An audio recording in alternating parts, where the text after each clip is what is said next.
Deepstone Crypt is a raid in Destiny 2. To play it, you'll need 6 players with the Beyond Light expansion. This complete raid guide moves very fast. Use screenshots, chapters, and playback speed to make it work for you. To prepare, here's how the augment buffs work throughout the raid. Operator allows players to activate panels highlighted in red by damaging them. Scanner allows players to see objects highlighted yellow that others cannot. Suppressor allows players to stun bosses. Handoff augments using the augment terminals. Dunked augments can be retrieved from any terminal in an encounter. Desolation is an introductory encounter. Equip your fastest sparrow. Enter orange bubbles for shelter from the storm. Move from bubble to bubble using the lights to guide you. The final bubble is guarded by 2 brigs. Clear all enemies and enter the hatch. Ride your sparrows into the Deepstone Crypt. How to fail. When outside a bubble, stacks of frostbite will slowly build. At 10 stacks, you will die. Shelter from the storm removes frostbite stacks. Slow mines will detonate instantly if you pass close to them. And if a player needs help, use the transmat platforms to return to the previous bubble. Crypt security is the first encounter. To prepare, review the map. Note the locations of 10 panels in the basement, 5 on each side by looking through windows in the floor. Split players between light and dark sides of the room. Tune loadouts for high precision damage and overload champions. Claim the operator augment to begin. Phase 1. A fallen vandal will appear in dark, bearing the scanner augment. Pick up the scanner and identify which 2 panels are glowing yellow. Pass scanner, repeating this process with the panels on light. Operator, shoot the panels by the rear door to enter the basement, and once there, shoot all 4 called panels until they are immune to damage. Phase 2. Basement player, transfer your operator buff using the terminal. Then take scanner. There are 6 fuses, 3 over each side of the terminal. Call out which fuse is highlighted in yellow, dark or light, left, right, or mid. Upstairs players, shoot the large fuses as they are called out. Repeat this process until the damage phase ends. After damage, the current operator must release the basement player. Regroup, then repeat both phases until all 6 fuses are destroyed. How to fail. The basement catches fire if a player is present for too long, shoots the wrong panel, and after damage. Sentinel servitors prevent the use of augment terminals. Kill them to restore access. Causing damage to the wrong fuse will cause a wipe. Atrax 1 is the second encounter. To prepare, review the maps. Assign 3 players to each level. Ground, downstairs, and space, upstairs. Tune loadouts for high close range damage, approaching the glowing replicant orb to begin. Phase 1. Clear ads. There are multiple copies of Atrax 1. Ignore them for now. Space players use the lift pods to ascend to space.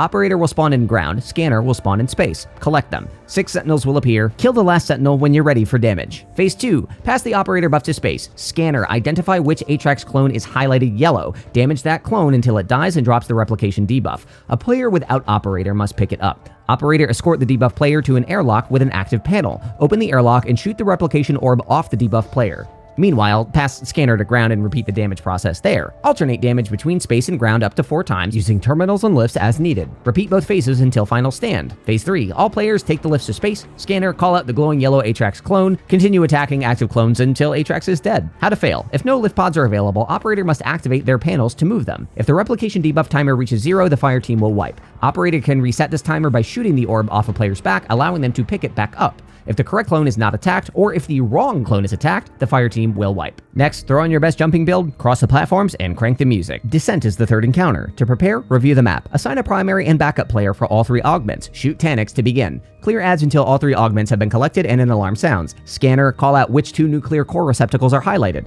Operator, shoot the randomly active panel to prevent a 3rd core from spawning. Suppressor, stand in the white ring under a floating orb. Shoot the blue highlighted Taniks from all 3 rings to stun him, opening the receptacles.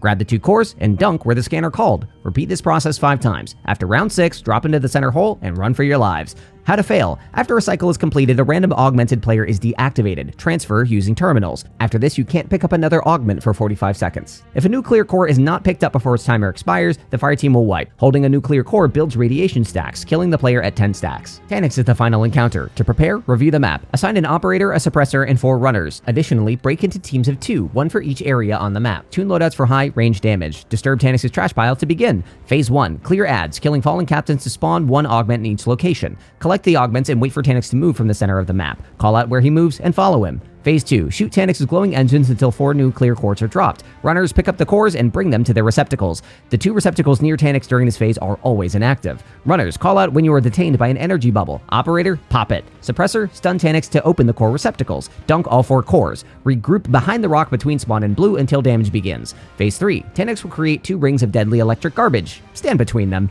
Damage Taniks until he throws players out of the rings. Repeat this twice to complete the damage phase. Repeat all 3 phases until final stand. In phase 4, Taniks will randomly teleport between locations. Kill Taniks the Abomination. How to fail. After phase 2, a random augmented player will be deactivated. Purple columns of light during phases 2 and 4 deal lots of damage to players. If all 4 cores are not dropped in phase 2, the scanner must call which receptacles are highlighted to prevent a wipe. Failure to kill Taniks quickly during final stand will cause a wipe. That's your quick guide to Deepstone Crypt in Destiny 2. If these fast endgame guides are helpful, spread the word. We'll see you next time. Get raiding, Guardians.